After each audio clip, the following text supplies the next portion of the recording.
one's dead.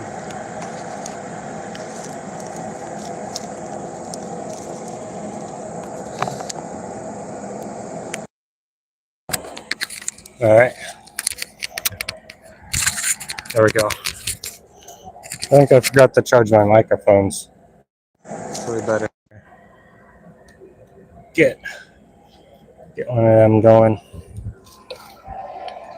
I'm working on a hammerhead drift right now, but I also came up with a plan. I don't know if you can see my Sharpie lines, because like I got a chip knocked out of the edge of the sword.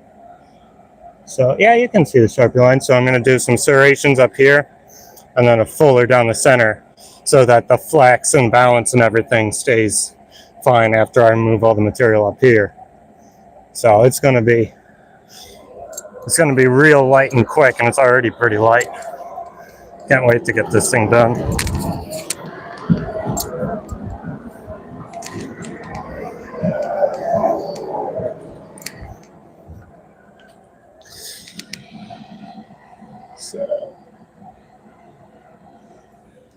So yeah, well, right now I'm just hammering out a hammerhead drift, and then if I have enough time and energy, I might do a hammer as well once I get it done.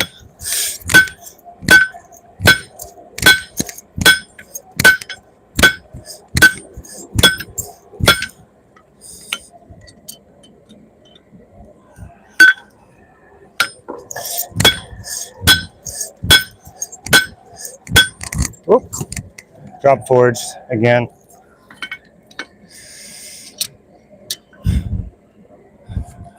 These tongs really aren't ideal for this, but it is what it is. It's what I have.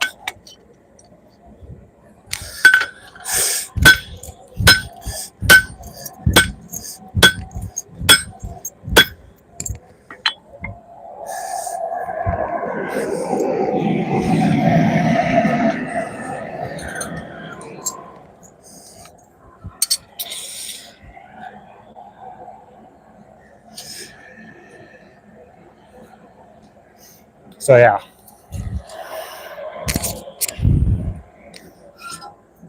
it's gonna be good to get back to work. I haven't done anything in a while.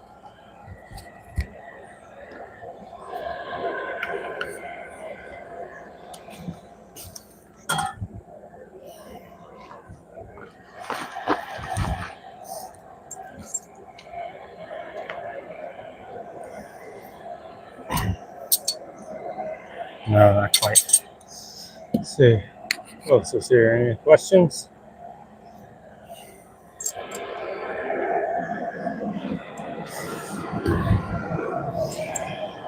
The hammer drift is from some 7/8 4140, I think, round bar. I got from one of my other blacksmith friends. It's chunky stuff, so it'll be work to get this forged down, but I'll be able to do a lot with that material.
God bless you, brother. Keep building.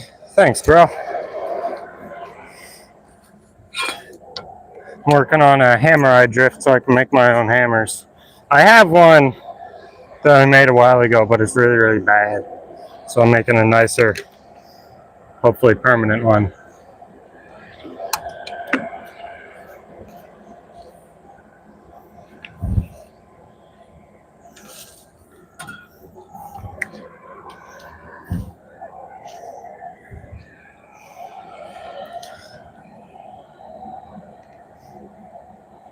No. It's a work in progress, Neil. It's a work in progress.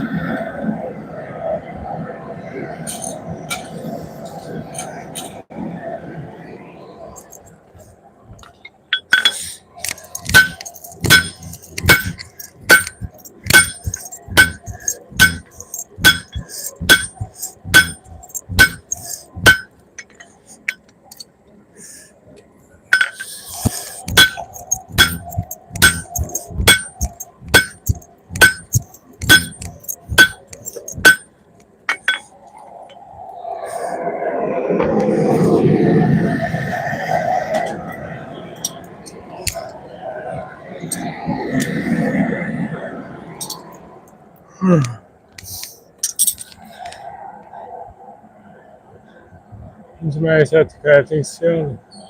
Our hammers have a break. Yeah, for sure. Nah, it's probably gonna stay about like this. It took me long enough to get here. I'm not shaving it, that's for damn sure.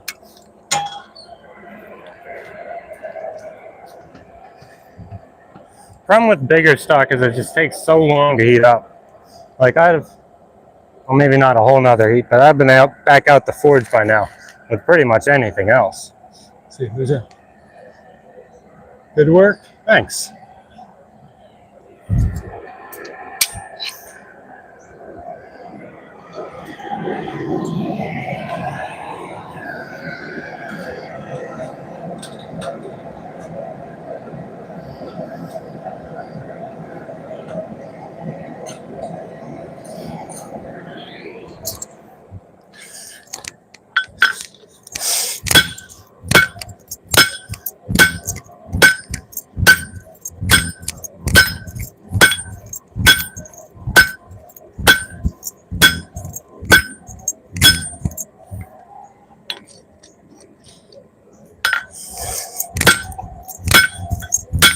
Oh, drop forged again. These are my 1-inch round stock tongs. I just spread them out so it'll fit this 1 7/8 inch. But the jaws are still really like narrow compared to the actual stock, so it doesn't hold it very good. I guess maybe I could try and adjust them to fit better.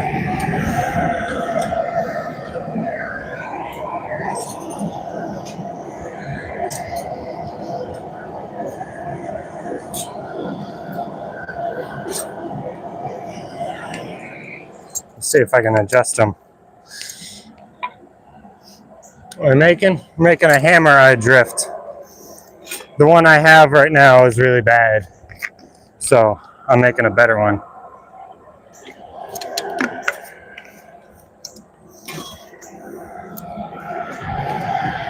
So let's get a smaller hammer for adjusting. That's all to do.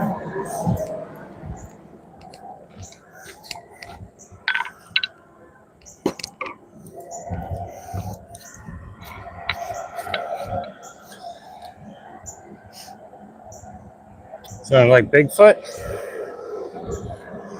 Yeah, that might be the forge you're hearing there.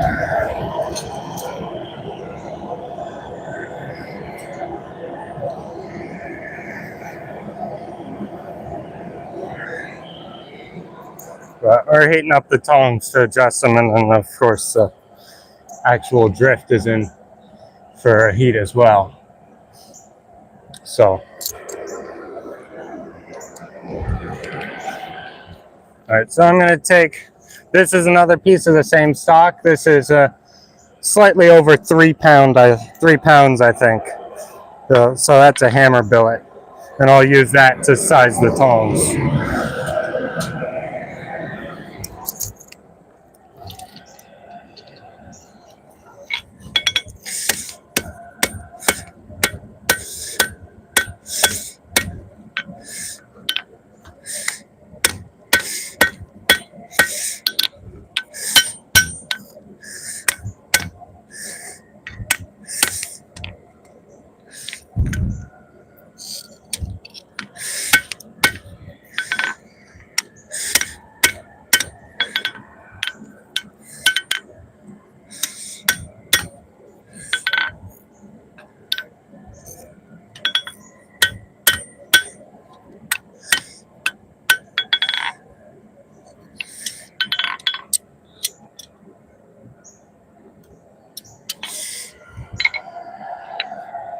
All right, I need to adjust these in the vise real quick.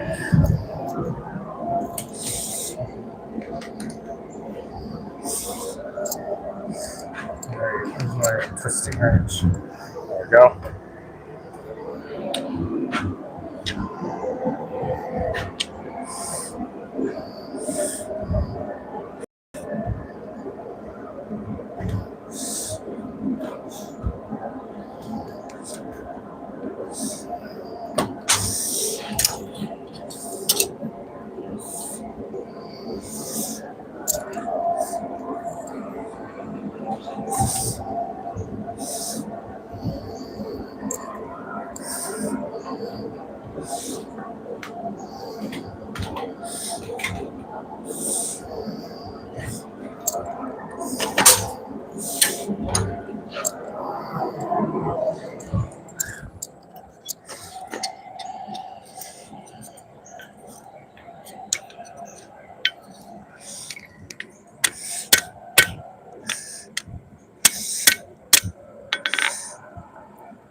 All right, that should hold it a little better.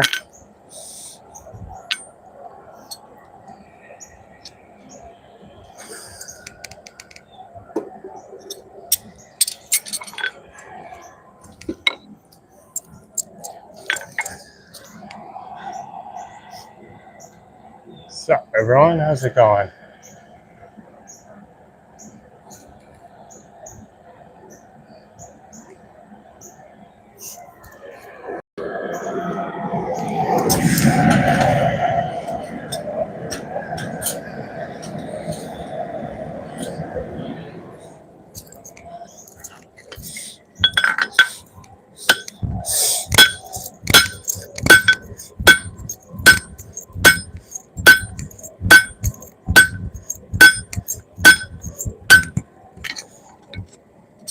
Yeah, that's definitely better.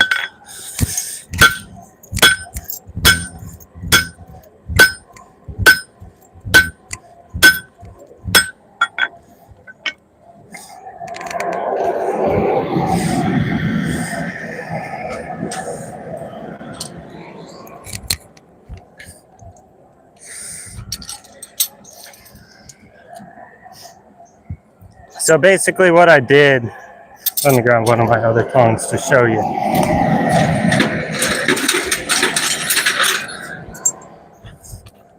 So when I started, they were kind of like this with these V bits. And then so I just hot formed them. Hot formed them to the stock so they hug a lot closer. And that way they'll hold a lot better. And there's a lot more contact area. That's what I did. And it seems like it's helping.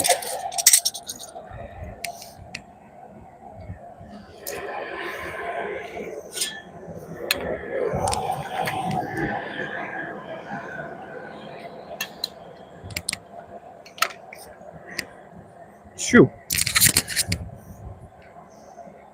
Brother, what are you doing?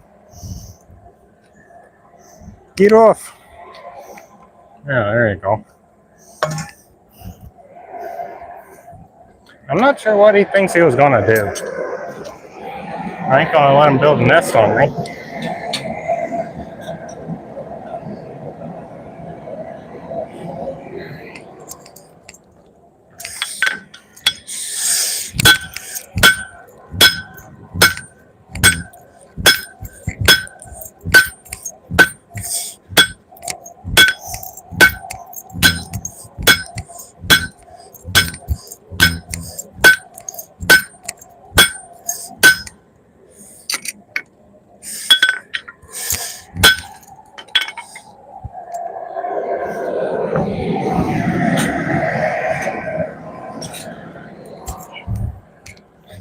There's a wasp investigating me.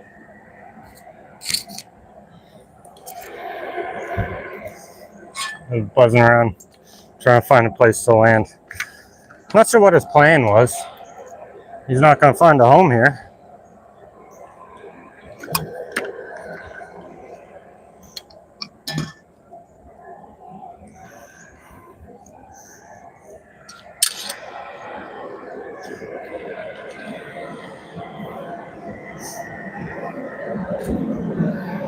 Shoot. Get out of here.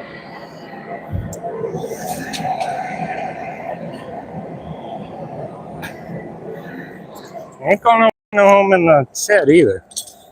I'll evict you right quick.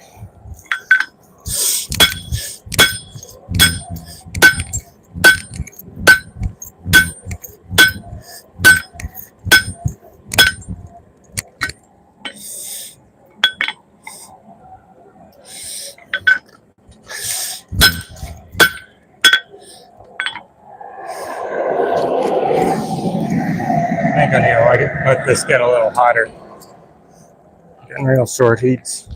Anvil stand's not going to do you much good either. That'd be a loud place to live. Wasps are scary? Yeah, they're not that bad.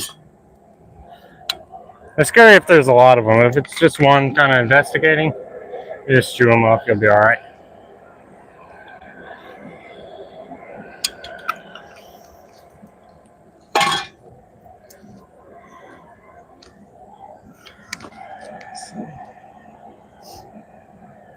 Yeah.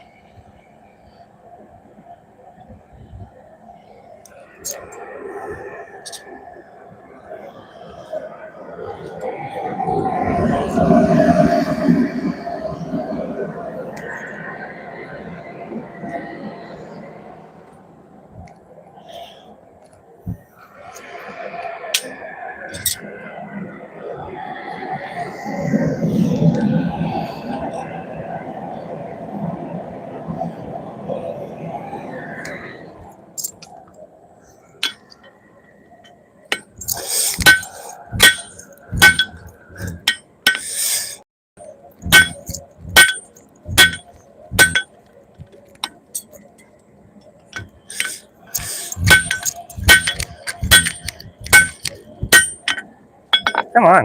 Why is it bouncing so much?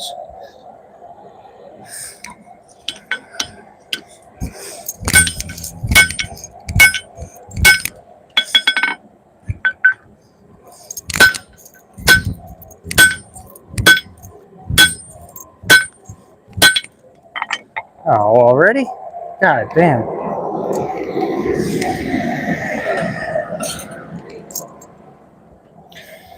This might be a two-man job forging that out. I already popped the blister.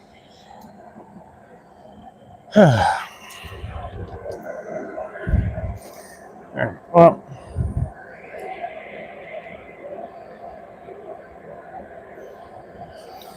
See what I can get done. I don't know how many more heats I have left in me.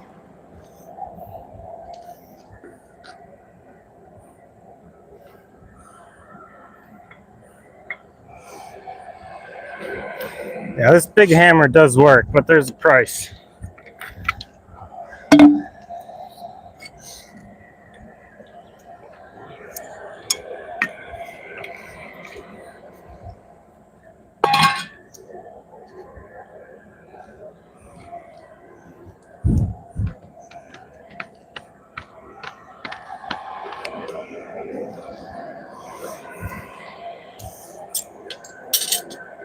I'll give it a little more.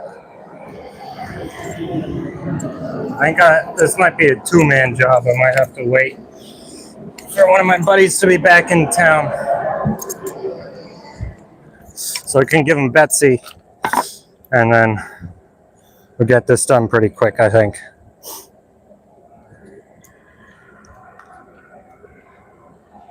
But just me, it'll take a while.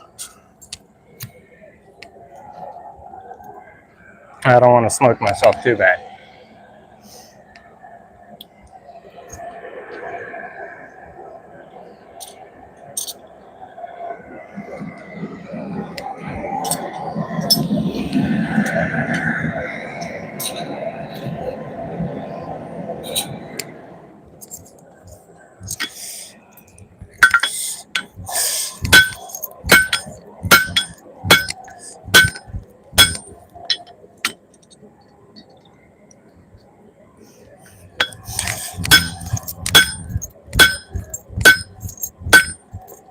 Yeah, no, I'm not going to be able to finish this today. Unfortunately, this is going to be a multi-part series. Get the switch turned off here.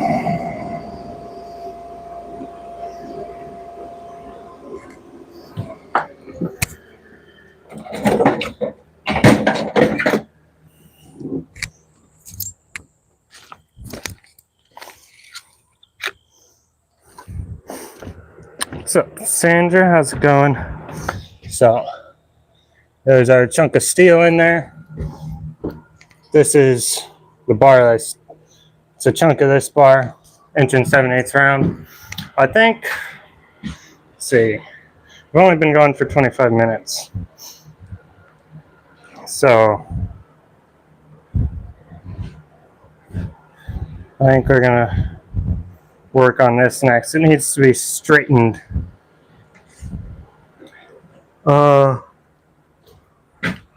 So we're actually gonna go back over to this anvil. I'm gonna set up another anvil on top of it that I'm gonna be working off of.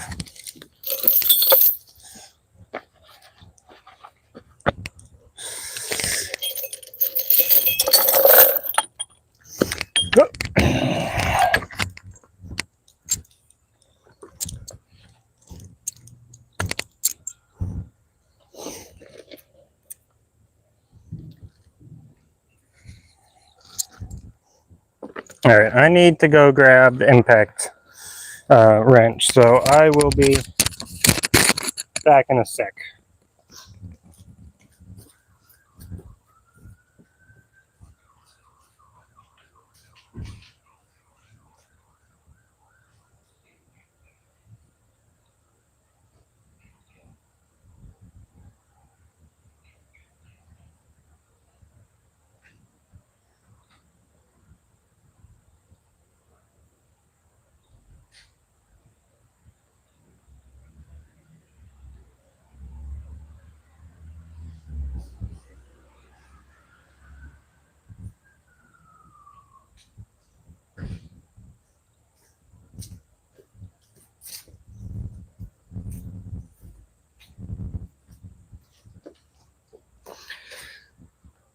All right, so we got that.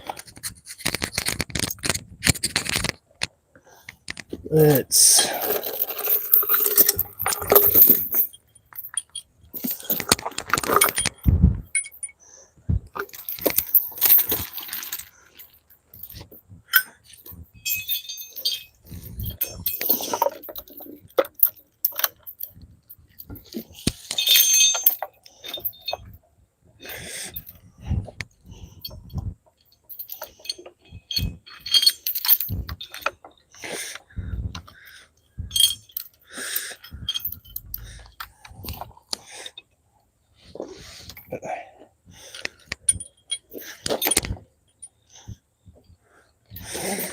all right.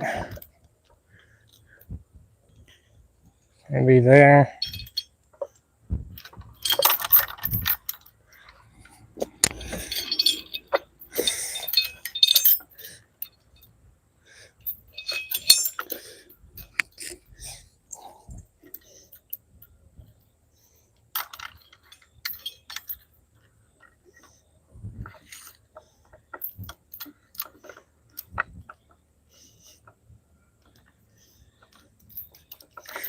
Like one link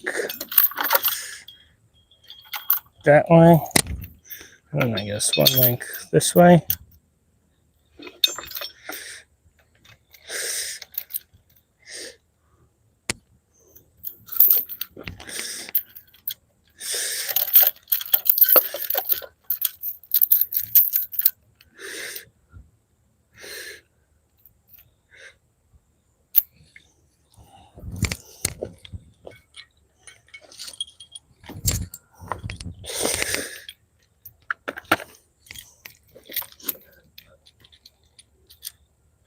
Sup, Toph?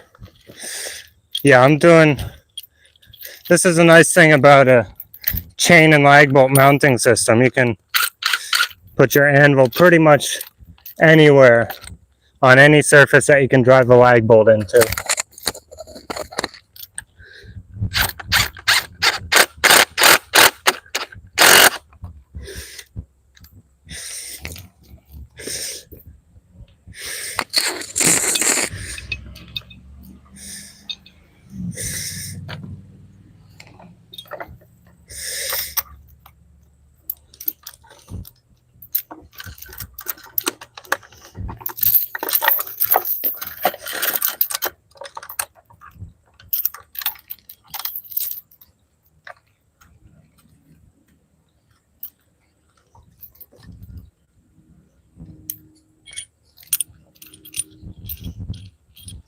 And so this is my old anvil.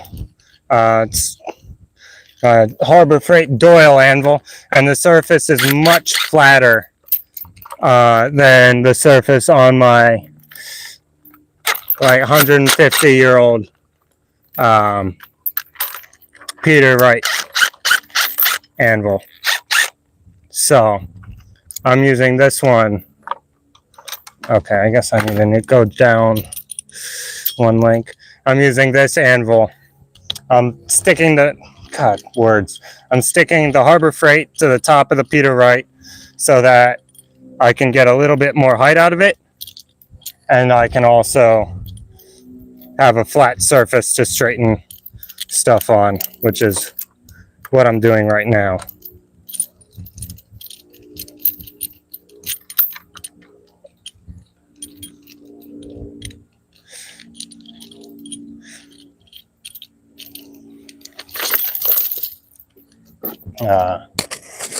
Okay. I can't read that from here. I'll read the chat. I'll catch up on chat in a little bit. Sorry, guys.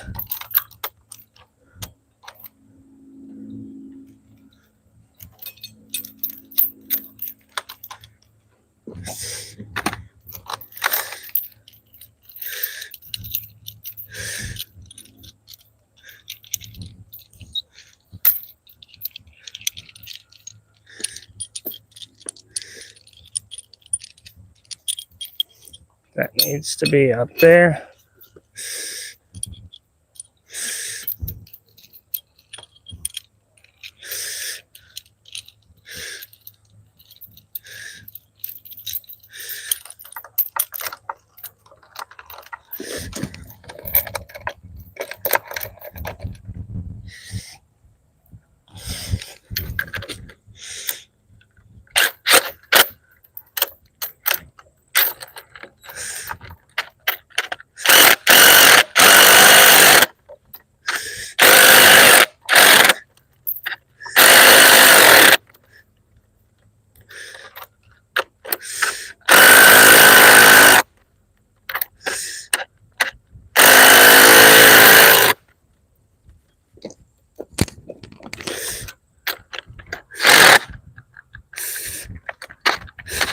Come on.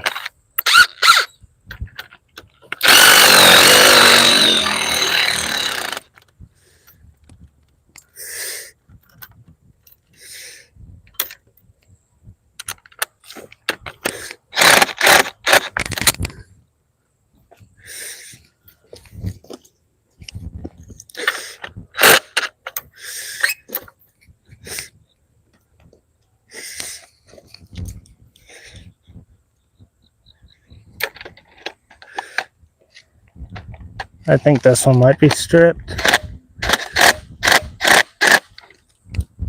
That's all right. All right. Nice and quiet. So now I'll just wrap the chain back around.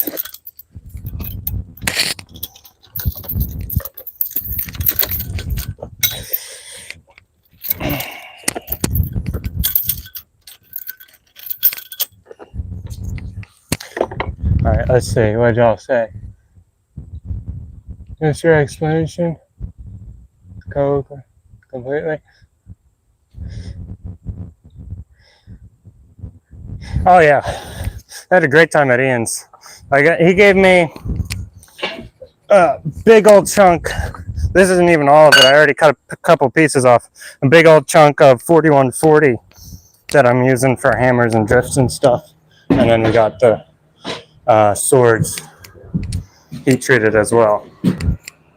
The reason I'm not just resurfacing the old anvil to be completely flat, I mean, sure, I could, but that would be a lot of work. And it doesn't really need to be perfectly flat except for straightening stuff. And also, by stacking that other anvil up on top of my main anvil, I get enough height to where I can sit on my stool while I'm working on straightening stuff. So I'm a lot closer to the workpiece and I don't have to be standing all the time. So, like if I wasn't sticking it on top of the other anvil, then I would be probably making like a taller movable base for it. So either way, this anvil is going to be like at that height. And this way I can just slap it on the existing anvil stand and make a whole tower.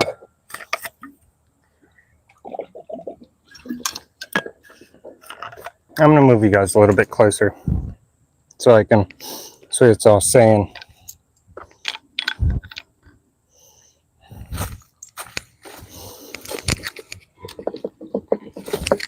Oh.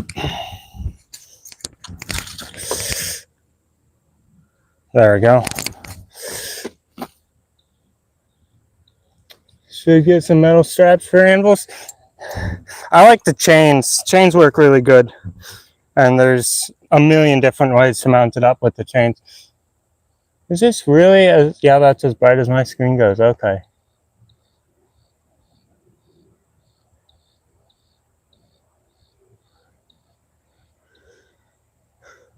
Okay. Well, looks fine. Yeah, it's fun.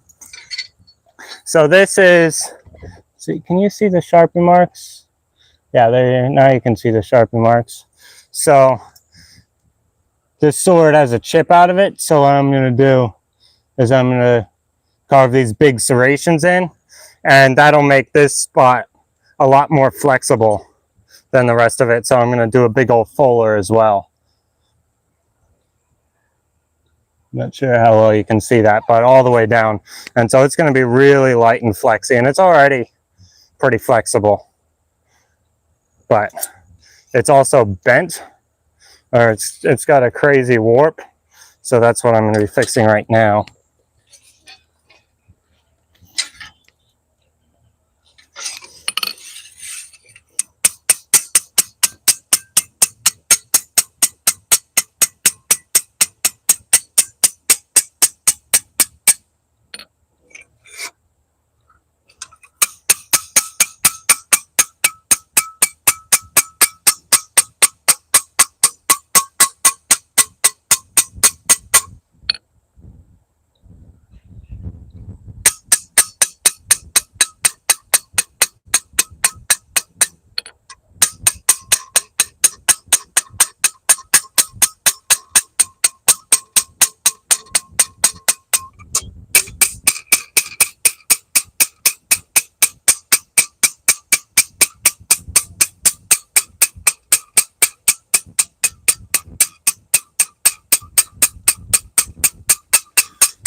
There's another crack there. That's inconvenient.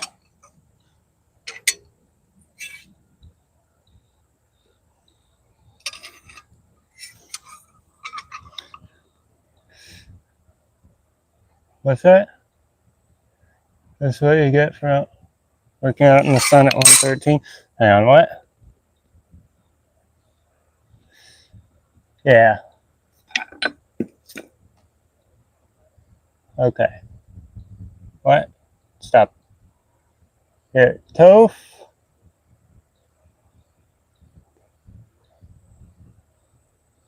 There you go, have fun.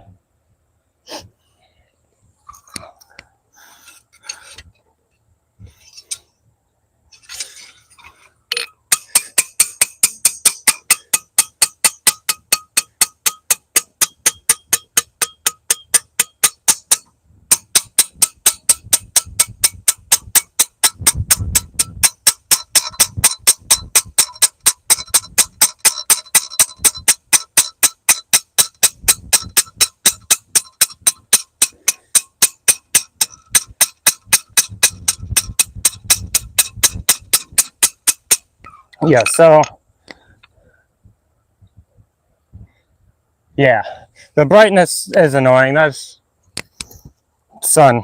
But what I'm doing right now, this is a ball peen hammer that I set a carbide ball bearing into, or a bearing ball. And so that makes a whole bunch of little tiny dents in the surface of the steel that will gradually spread out this side of the sword, and this side of the sword will stay the same. And so it'll straighten it out slowly. And you can straighten out pretty much anything with this. You can straighten out twists, potato chips, huge warps. It's not the fastest in terms of like the amount of effort that you put in, but it is the fastest in terms of like actual time, because it's a heck of a lot faster than doing a dozen shim temper cycles that are like 2 hours each.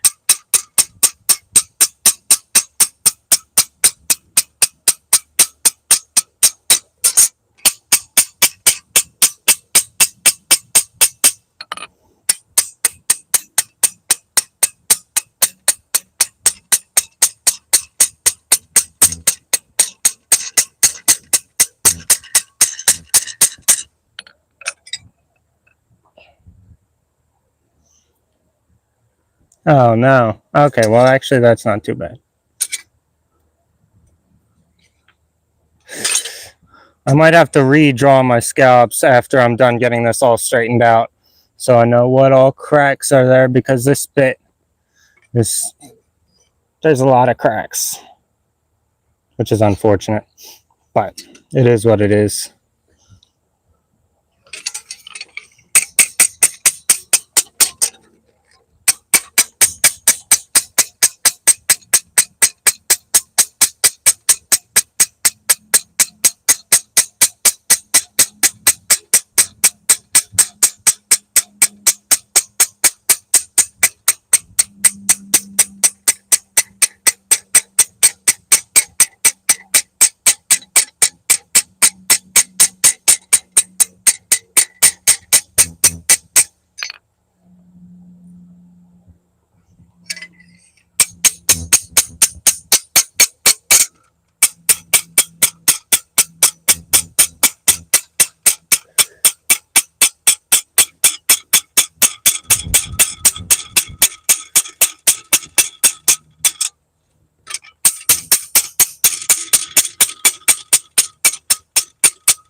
Yeah, there's another crack on its way out, but you can see it's starting to straighten out.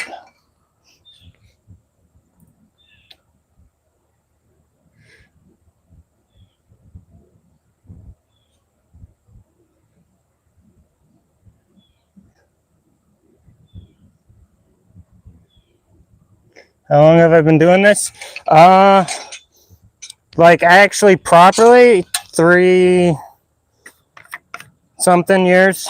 I started, well, I got my first real forge for my birthday when I was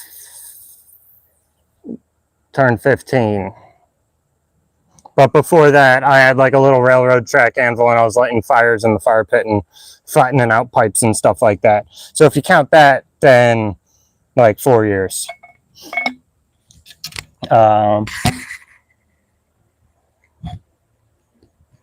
Yeah. This little hammer, it does work. It gets it done.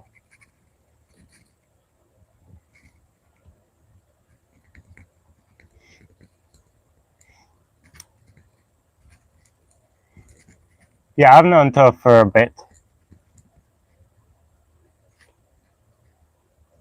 Yeah, I do teach classes. Toph, I'm not sure if you're there when I said, but I'm actually classes are starting back up at the beginning of October.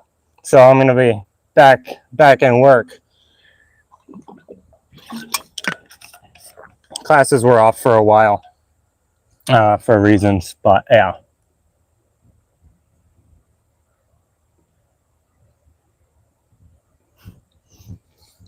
Yeah, it's a pretty cool skill to have. You get a lot of people like, whoa, you do that? That's awesome. Especially when they find out that I'm 18 doing this. They're like, no way, you're so young. That's amazing. What do you do? What do you make? Swords, blah, blah, you know. It's cool.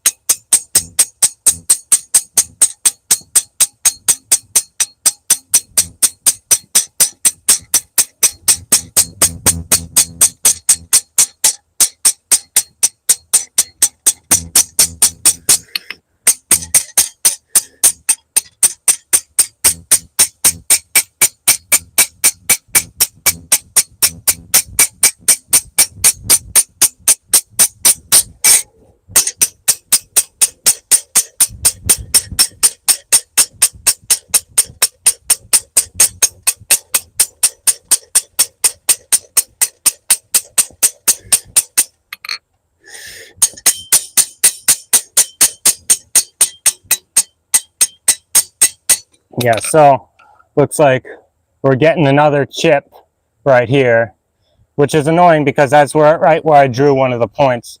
But I don't know. Yeah, you can see all those tiny little dents from the carbide ball hammer. And it is doing its job. It's a lot straighter than it was. There's still a big bend right here. But the blade is getting straight, which is cool. Let's see what else. This first video. No, that's fine. There you go. Good luck. Thanks, bro. Yeah, it's cool. I've been doing this for a little bit. I've actually been doing YouTube for, I think, the majority of my blacksmithing career, just because I started like a year in. Like, I started my YouTube channel like December, I think, of like the first year. It was pretty early. And obviously most of my videos were not good. Almost all of, like, the vast majority of my success is from these live streams because I suck at editing. And I guess unedited me is more entertaining or something. I don't know. But yeah. So I think I'm at like about 3,500 subscribers right now, and about 3,000 of those are from live streams. Like, videos are doing nothing. I still haven't even finished the military challenge video. I need to get that done.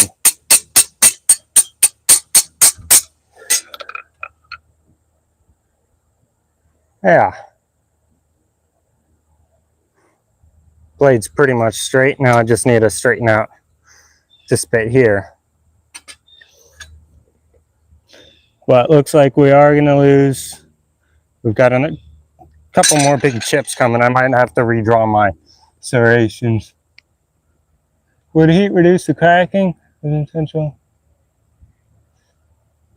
Where am I from? America. Sup, everybody. The cracking is because when I made this sword, I went and visited one of my friends to heat treat it. Then I brought it back here and did a torch temper. And the first temper I did was way too light, so the sword was still really hard. And then I did a bunch of the straightening with the carbide ball peen hammer, and that's where all the cracks came from. Normally you don't have cracks if you're actually like good at this, but it is what it is. We got them now, and we're gonna be turning them into a feature. It's not a bug, it's a feature.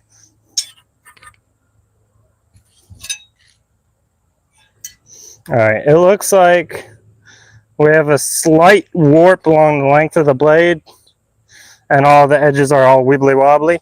But right now, the big thing is the handle is like that, which is bad. We don't like that. So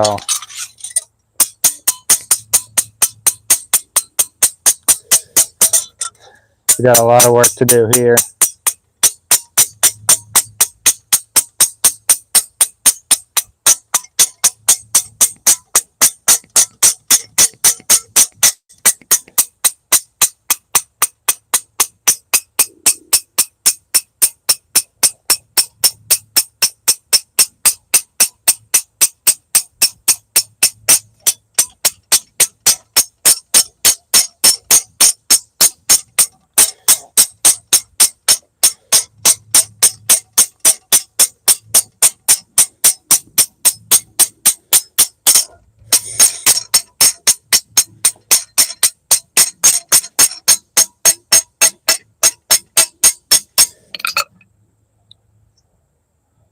It's getting better.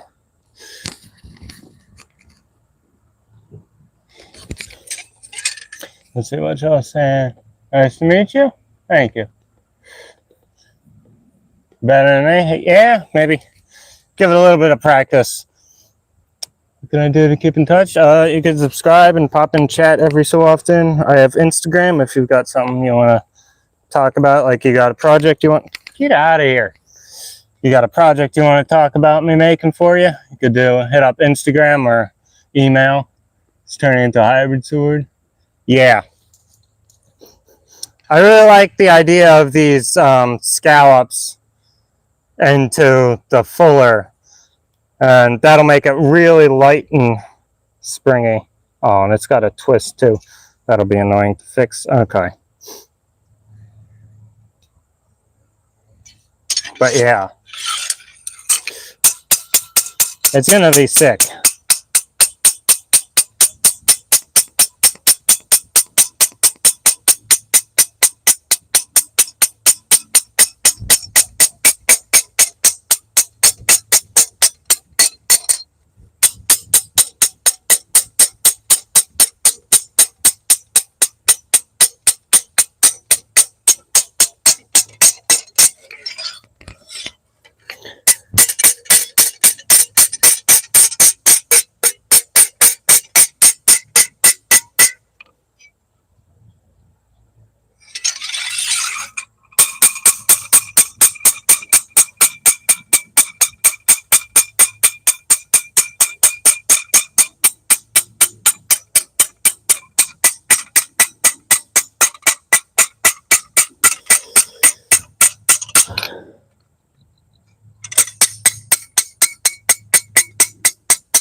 There we go.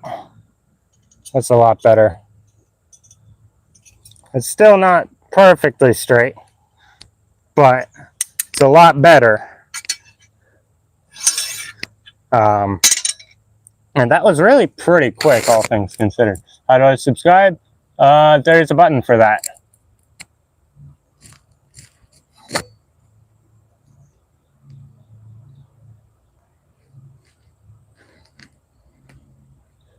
Sup, Tornado? How's it going? I'm working on a sword right now.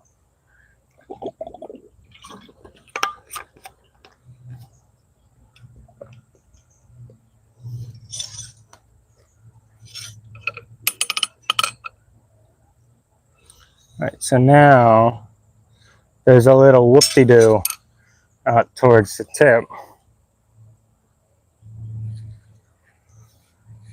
Not sure.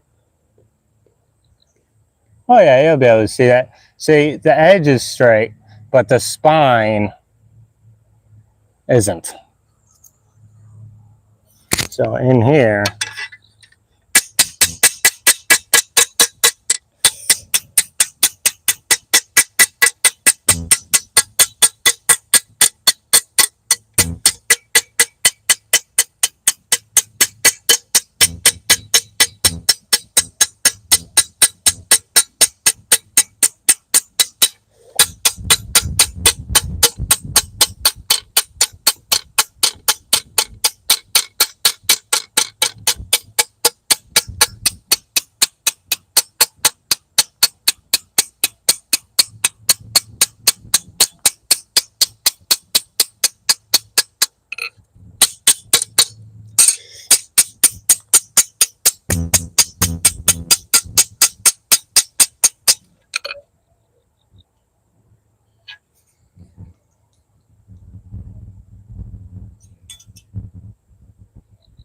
okay. So now it looks like I made it worse if you just look down the thing, but now the spine is following the edge. So now if I straighten it out all the way, I might have a little bit more to do actually in here. Bro, what are you doing? What's your plan? This is not a good place to live. Get out of here. There's a button. Whoop-de-doo? Yes. Whoop-de-doo is a technical term.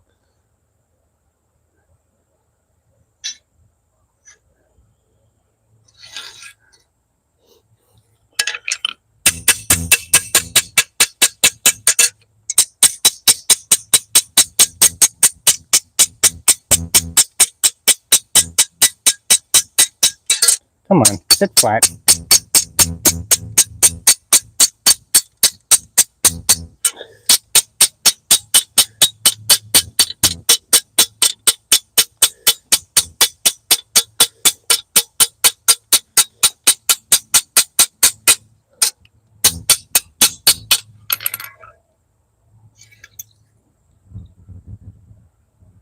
All right, so now in here,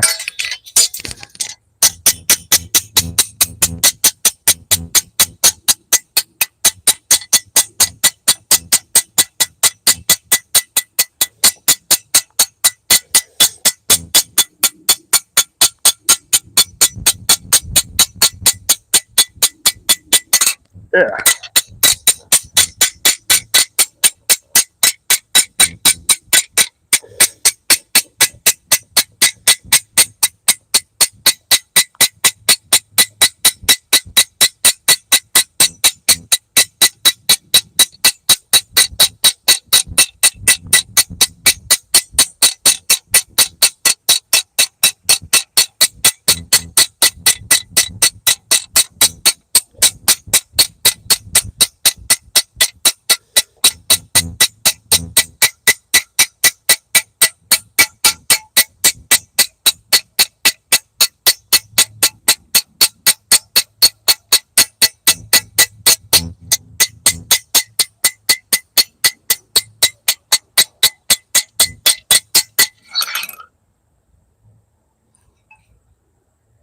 There we go. And well, this bit, like this section down here, that took a lot. So that's really, there's lots of dimples in there. But all these little dimples, this is going to be, well, actually most of it's probably going to be ground off because of the fuller. But if this was like a forged to finished sword, then someone who has a lot of experience and knows what those dimples mean would be able to look at this and be like, aha, your heat treats are shit, because you had to straighten the whole thing out. And so it's just kind of cool that if you know enough about what you're doing, you can look at the blade and know exactly what was done to it. And I just think that's cool.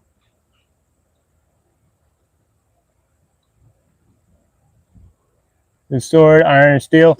It is 1080 high carbon steel.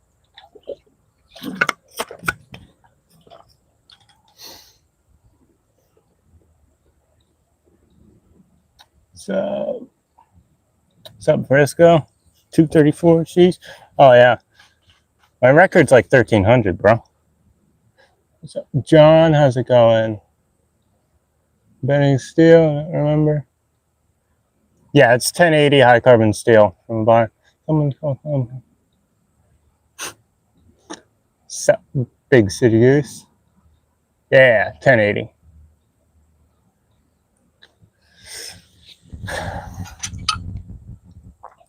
But yeah, there's the sword. It's getting close to straight.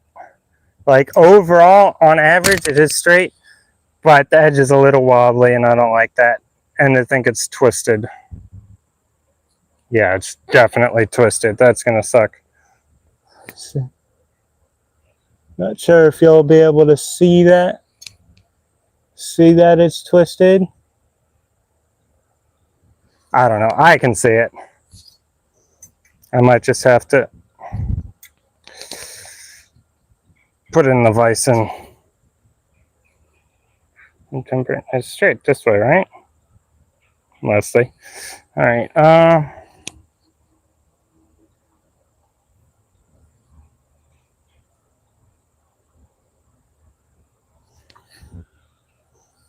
Yeah, I just have a slight warp up along here.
A little bit too much, maybe.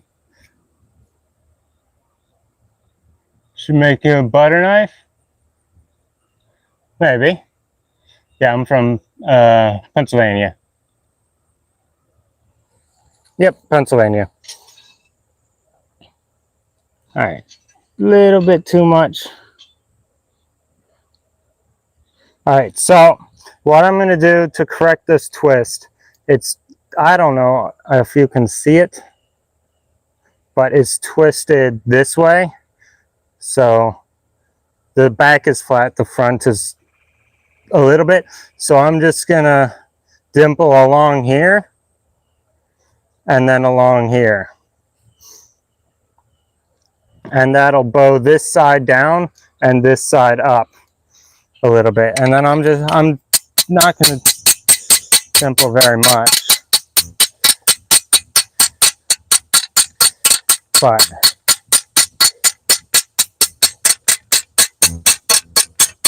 that should fix that twist.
All right.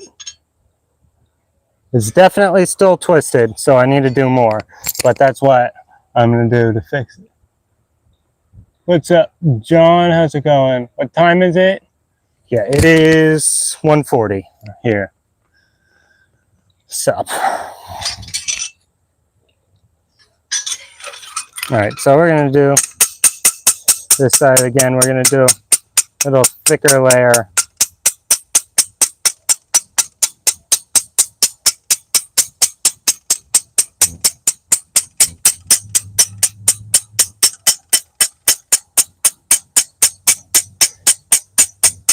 Yeah, these carbide hammers, there's a couple people that sell them. You can get the carbide ball peen or carbide ball on Amazon for like $8. And little 6, 4, maybe 8 ounce at the heaviest. This is an 8 ounce. Ball peen hammers are, you could probably get them at a yard sale for pennies. So it's really very easy to make your own. What I did is I just ground the end of the existing ball peen flat and drilled a little 3/8 hole in it to fit the 3/8 carbide ball, and then I just set that down in there and peened in the edges of the hole to lock it in, and it's been in there for years, never budged.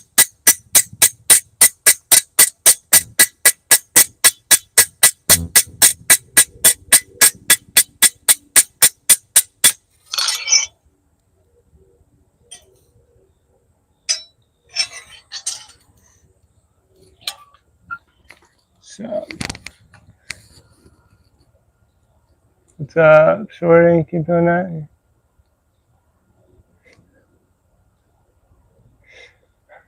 Straighten.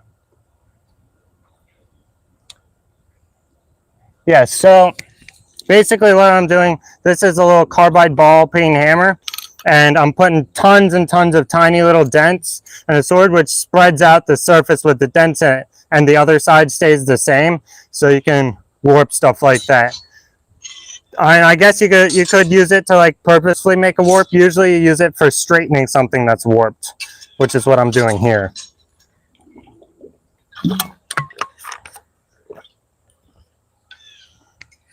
So yes, it actually is doing something. Wish you luck. Thank you. Make sword of omens. I'd have to Google that. I already have a few sword projects, so I probably don't need another one. But you never know. Ever tried to bend metal back in place? Yeah. It depends on the metal. Like this is hardened and tempered high carbon steel, so it's like a spring basically. Like it bends, but then it just goes exactly back to where it was, which is great when I finally get it into the shape I want it. But right now, not so great.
All right, so that's actually really good.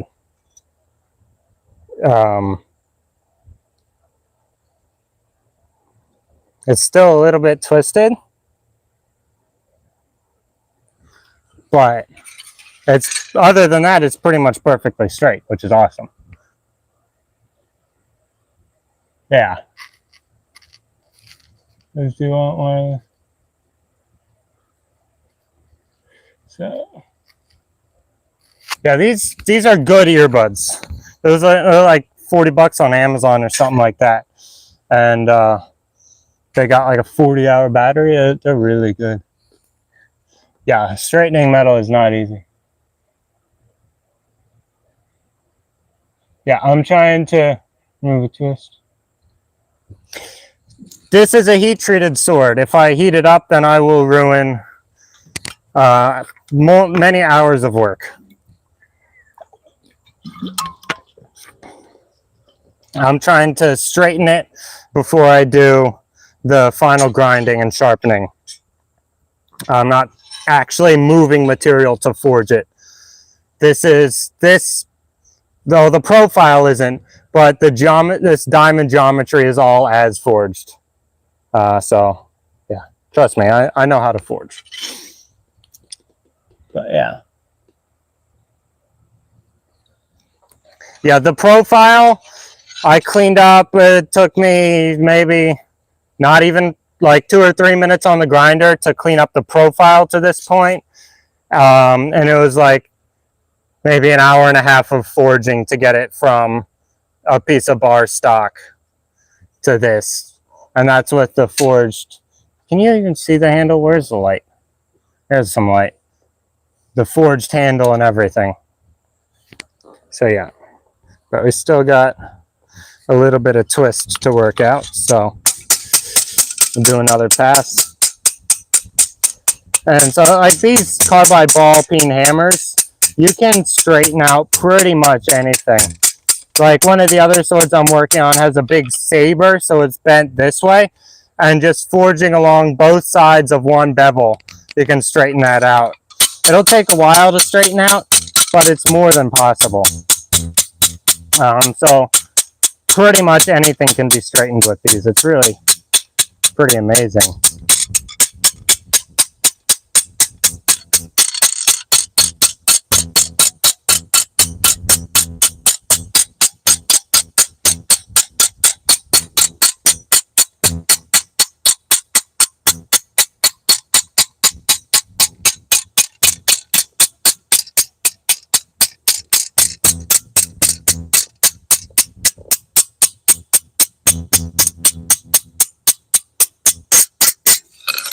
Oh, ow, cramp.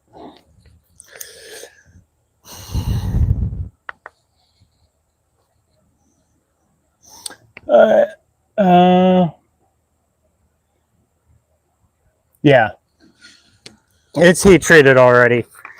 It's not like, it's so shocking. It's not shockingly, insanely hard, but it's hard enough to where, like, it's much better than just unheat treated steel.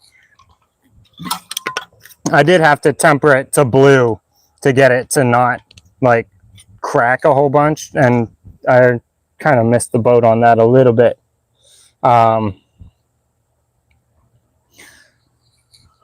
But to not crack any more than it was already when I'm doing stuff like this. And also, you don't want your sword to be super brittle when you're, you know, whacking stuff with it, and then it shatters, and that's no good. So the amount of use this is going to get is probably going to be a few test cuts for a video, and then clearing some brush every so often when I get bored. Hopefully I won't actually have to use it for sword things. That would be quite unfortunate.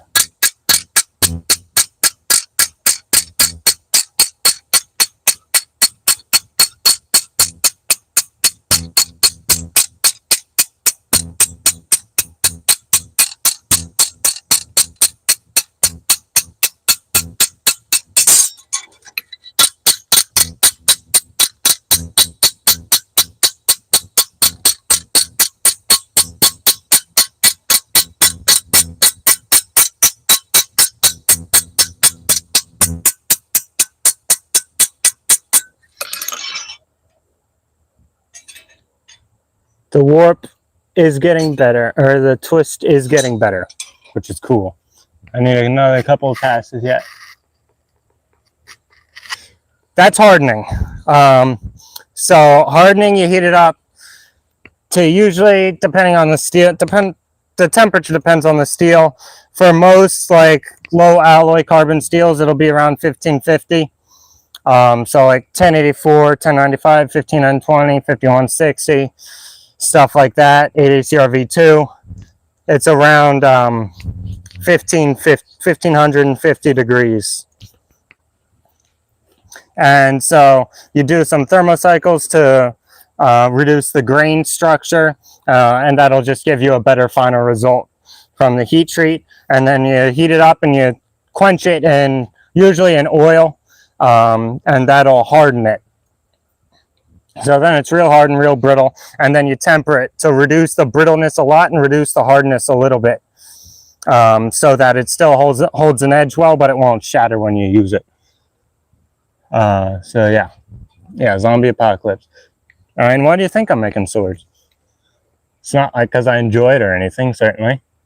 I know nothing about smithing with a sword before I go. Yeah, so if you ruin the heat treat, you can heat treat again. Like you can only do that so many times, and it depends on the sword. If it's super close to finish, or if it's a Damascus sword that's super close to finish, then when you heat up steel, you get something called decarb, where basically the outer layer of the steel loses its carbon. And so that's bad for Damascus because that reduces the pattern. And that's also bad for the usefulness of the sword, because then you have to grind into it a bit more to get back to the hardenable steel, which isn't good. So yeah, you can only do that so many times, but it does work. It will work a couple times, depending on the sword and the steel. Usually, you learn pretty early on how to not ruin a heat treat, because it's pretty inconvenient to have to redo stuff you already did usually.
Yeah, carbon migration too, yeah.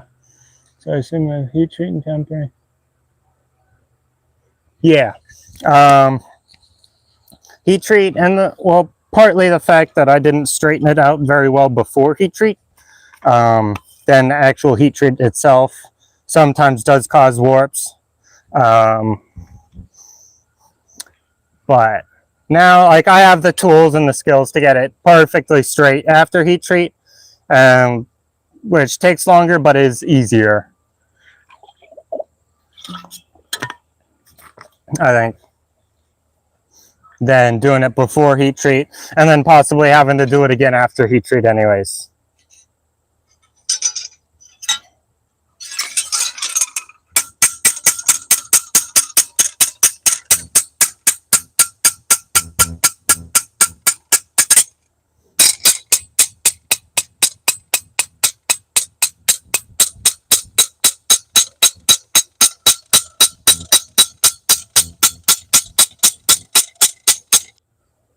All right, we're back. Like and sub. Thank you, Desert Armory. How's it going? Just nice content. I do gun stuff on mine. Nice.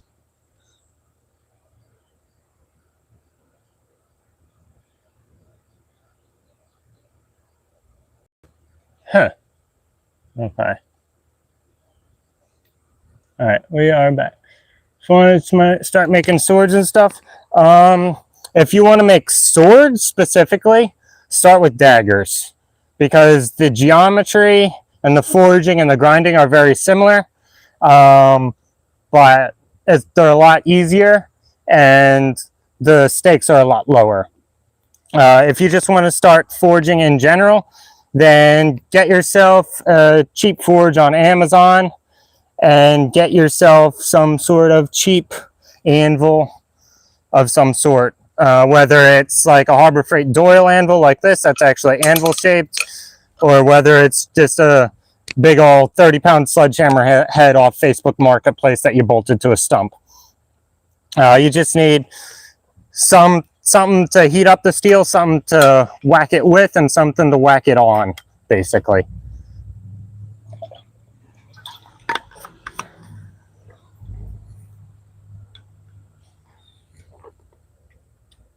Yeah.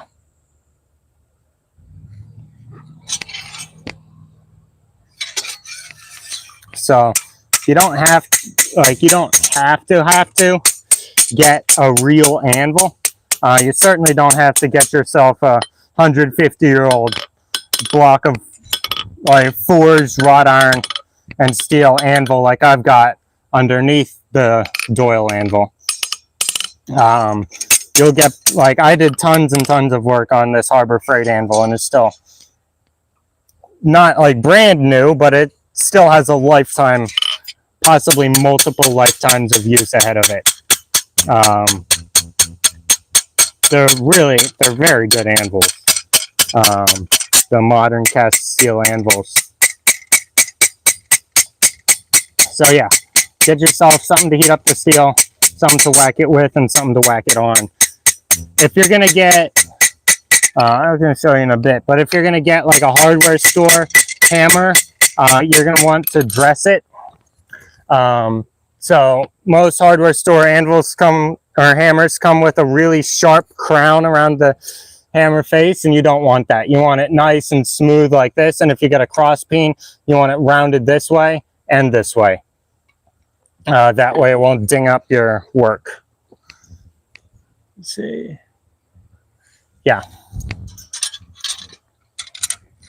Yeah, that's basically it.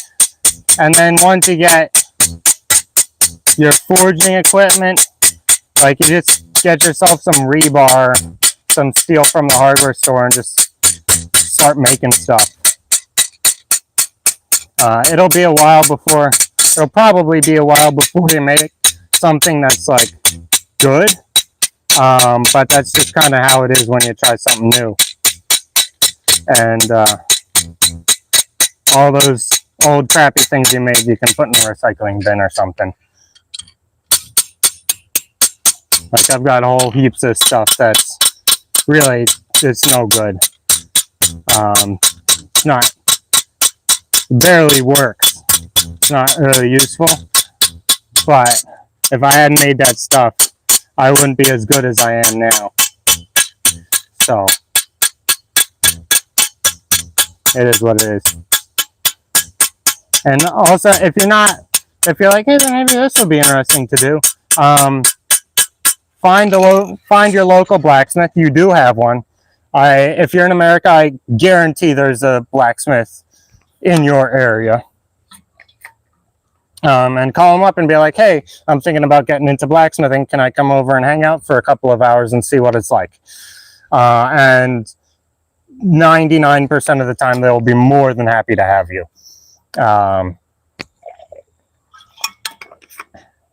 So I would highly recommend doing that rather than buying a couple hundred in equipment.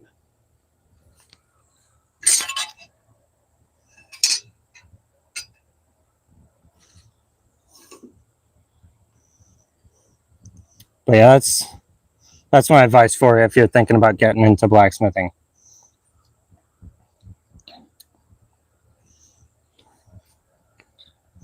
Let's see, I just did this one, right?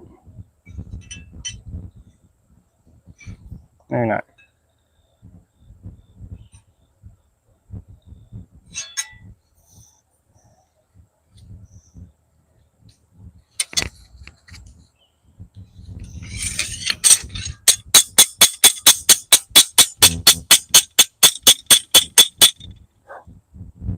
Shoo. What do you think you're gonna do here? Brother, we've been over this. Get out of here. Go make your nest in a tree or something. This is not a good spot. Come on. Go. Shoo. What are you doing? Get out of here. Dumb wasps. Yeah, my workers, but I haven't seen a blacksmith. There's some blacksmiths in Australia. I think there's a guild over there. I know you certainly have some. I don't know if they're as common as they are here, but they do exist.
I think it's getting better. Let's see.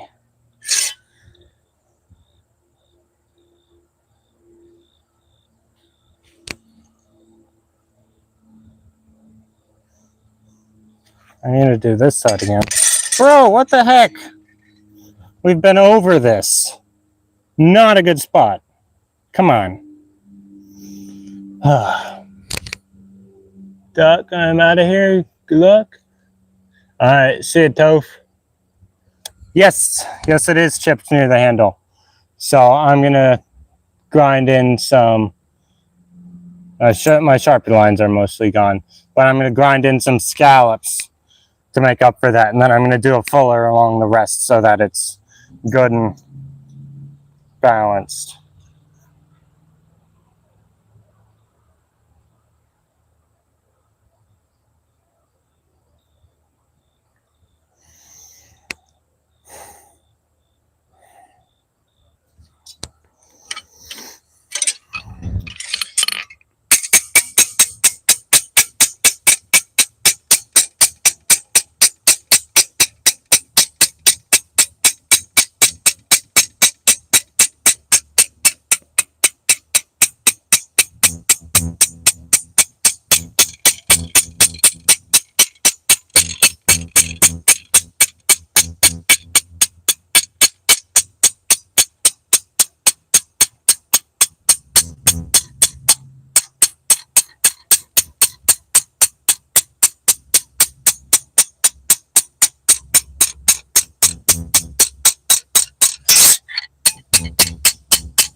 Still a little twisted, but not nearly as much. I think a lot of the twist is in the handle. Hi, back. I'm Duck. Yeah, it would be like half circle teeth. Shape looks good, though, and do nice work. Thanks, bro. Yeah, I'm pretty happy with this one, too. I really like the profile. The profile is going to be good.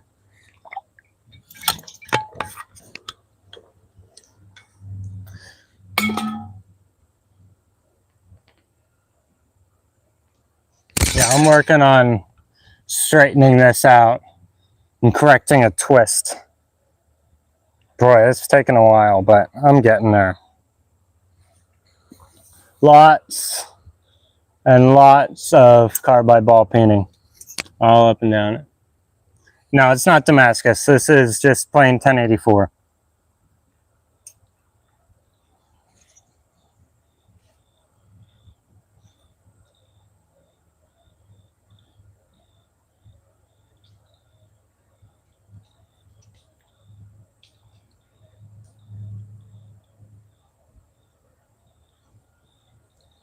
Grew a big old saber this way somehow.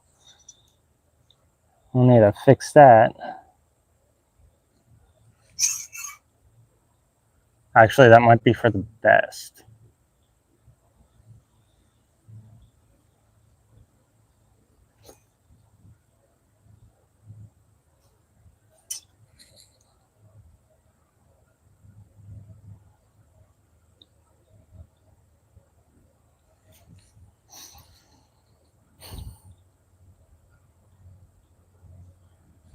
I don't know if y'all can see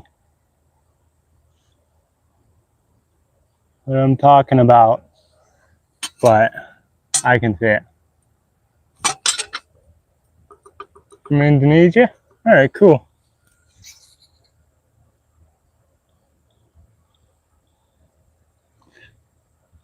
Yeah, we'll do another one along here.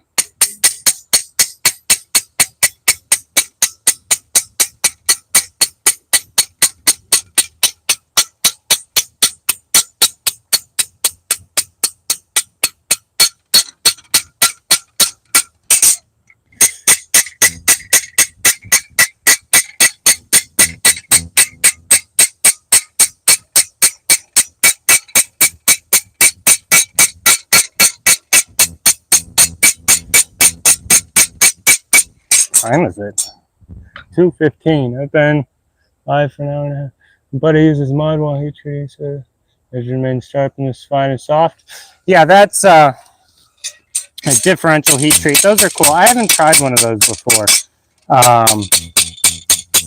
That wouldn't work super well on this, I don't think. Maybe a little bit. But then I'd be a little bit worried about the structural integrity or it taking a set more easily if it's not through hardened.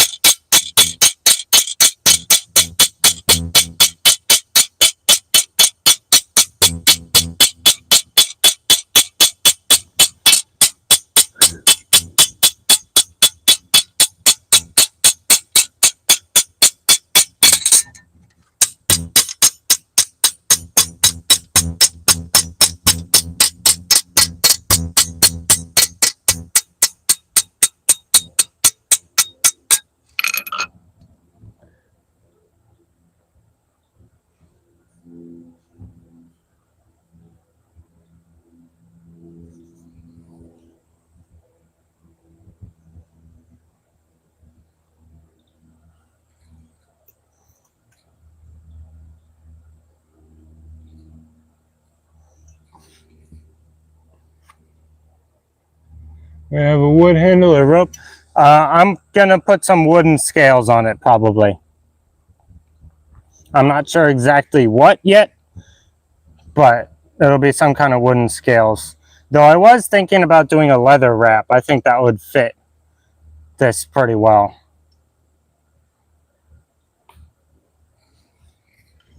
Yeah, let's see if you guys, if I can get the angle right.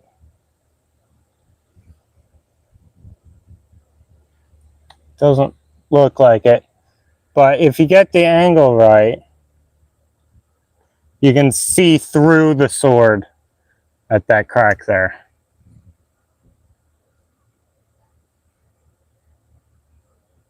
So we're gonna have some work to do. That's for sure.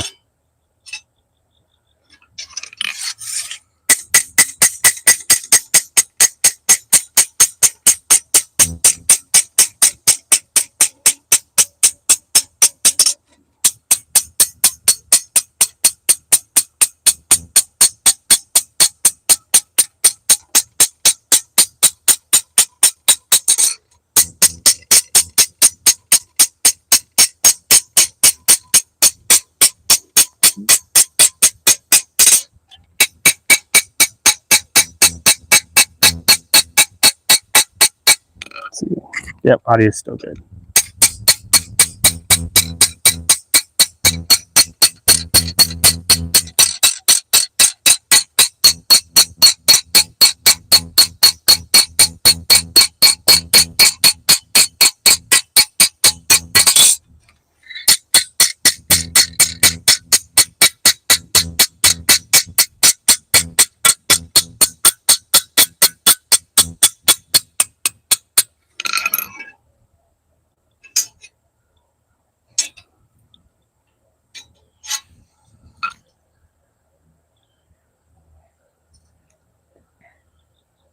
It's getting a lot better. Put your signature on the handle? Hell yeah. Do both. Mudwick's good for one. Yeah. I know that's a thing that like katanas and stuff would do traditionally.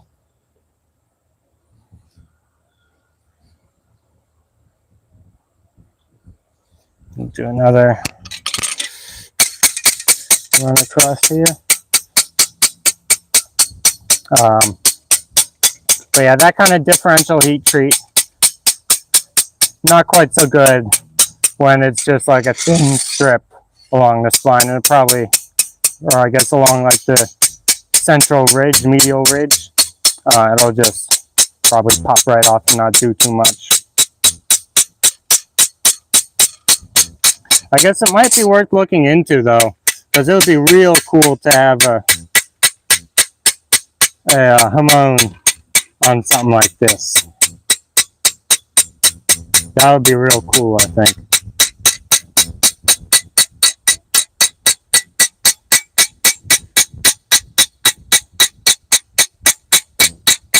Might work a little bit better on a wider sword, a wider, thinner sword, like that arming sword Ian just finished, the 24-hour sword.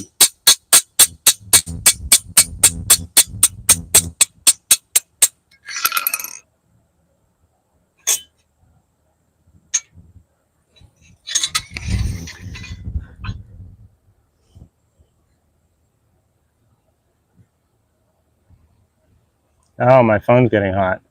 Man, it sure is. Okay. All right, well, hopefully it doesn't shut down.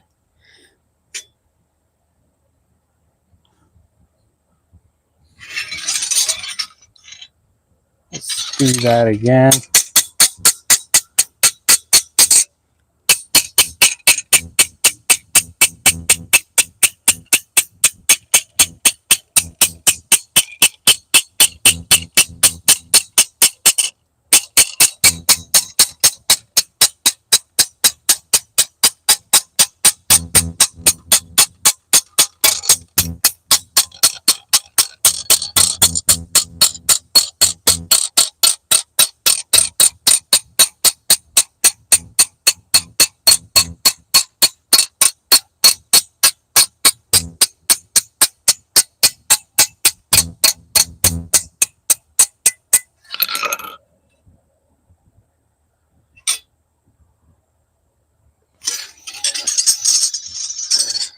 Almost there.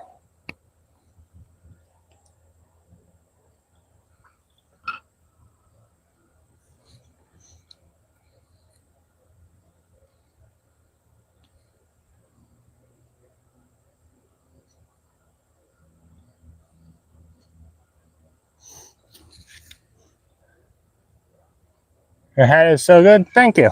I like it too. It's the American Hat Makers Crusher hat. It's a nice hat.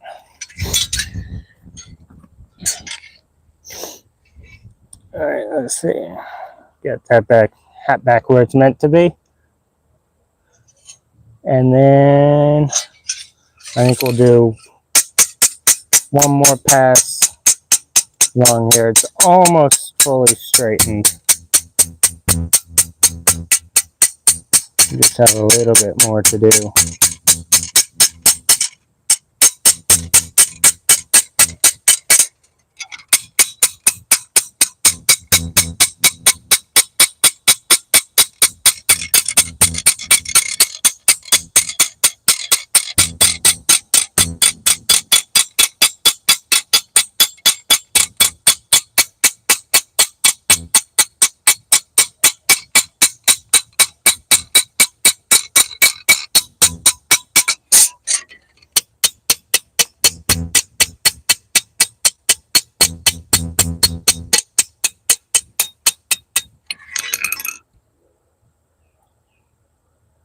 Oh, so close.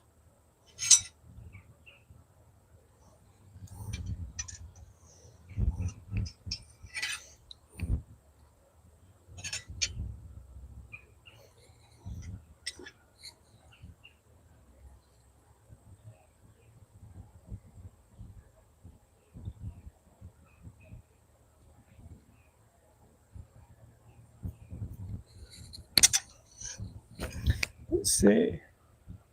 What's your favorite sword? My favorite style of sword? I'm not sure. There's a lot that are really nice. If you're asking what's my favorite, like, individual sword, like which one specifically, that's also difficult.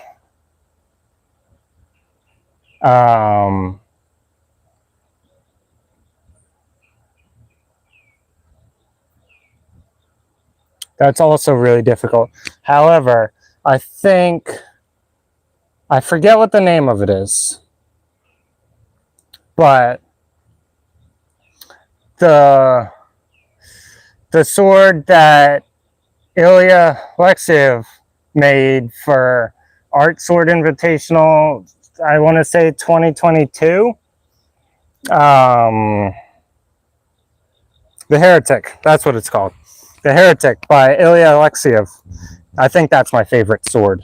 Like my favorite individual, like my favorite sword. Just the one thing, not style of sword, but my favorite individual sword, I think, is that.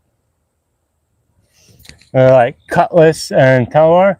Yeah, I have a cutlass that I'm working on right now. That's pretty cool. Taloir. I haven't heard of that one. I'll have to look that one up. But that sounds cool as well. But yeah, I like lighter one-handed swords, kind of like this. Like this is supposed to be like a kind of like a Chinese jian. Most of that straight, just like in here, this middle section.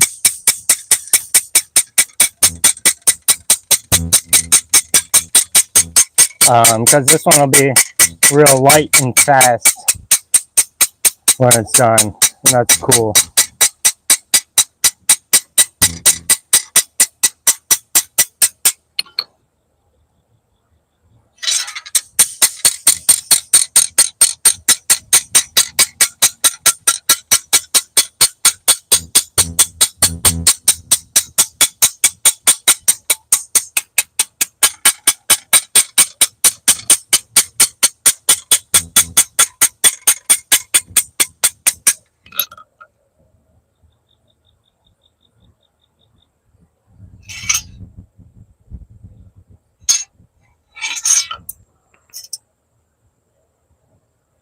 That's pretty darn close. I think I'll take that. There's a little bit.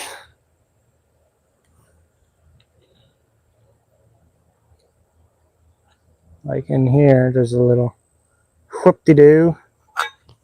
So I need to massage straighten out in here.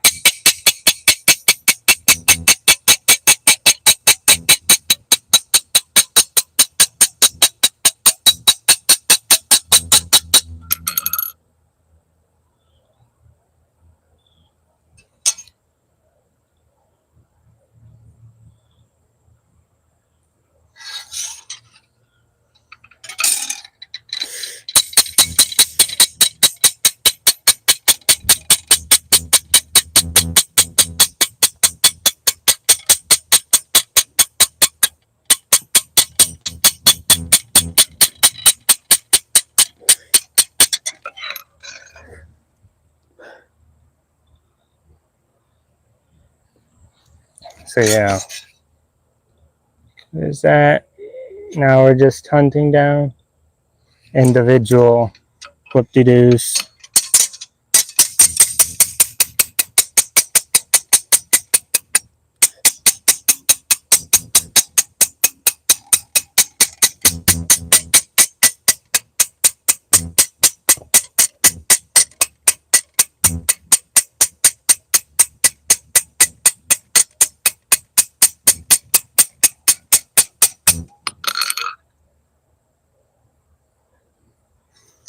Still got some to go.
Let's see.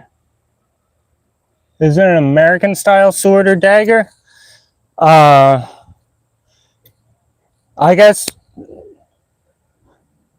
for dagger, You could count like Fairbairn Sykes, like commando dagger from World War II. For swords, like the cavalry saber, like the naval or the army cavalry saber. Tall one is an Indian sword. It was used in countless famous battles. Sharpness, nice.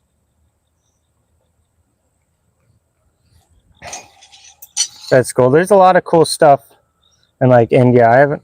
Oh man, that feels good. Hopefully that cloud stays where it's at.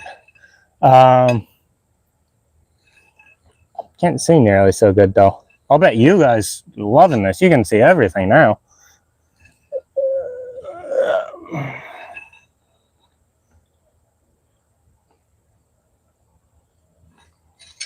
Right along here.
Well, so much for that.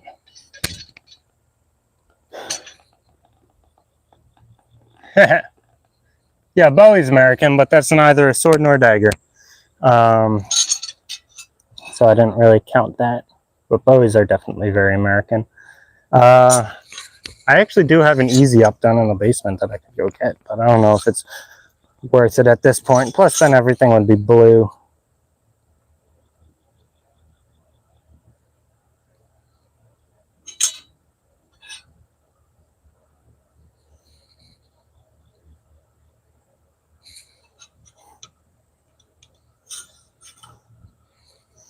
There we go. That looks pretty darn straight.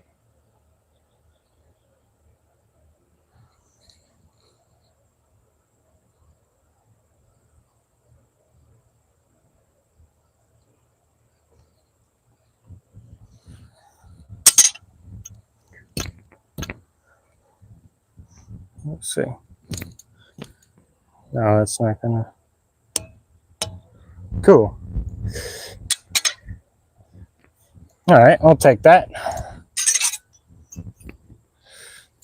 No, I missed. Come on. There we go. All right, let's see. It has been almost 2 hours. It is 2:30. So I think we're going to call it here. Thank you all for watching. I really appreciate that. If you're not subscribed yet, please subscribe. That'd be pretty cool. And then I'm not sure when the next time I'm going to be live is. I'm not very consistent with this, but hopefully whenever that is, I'll see you then. All right. Have a good one, y'all.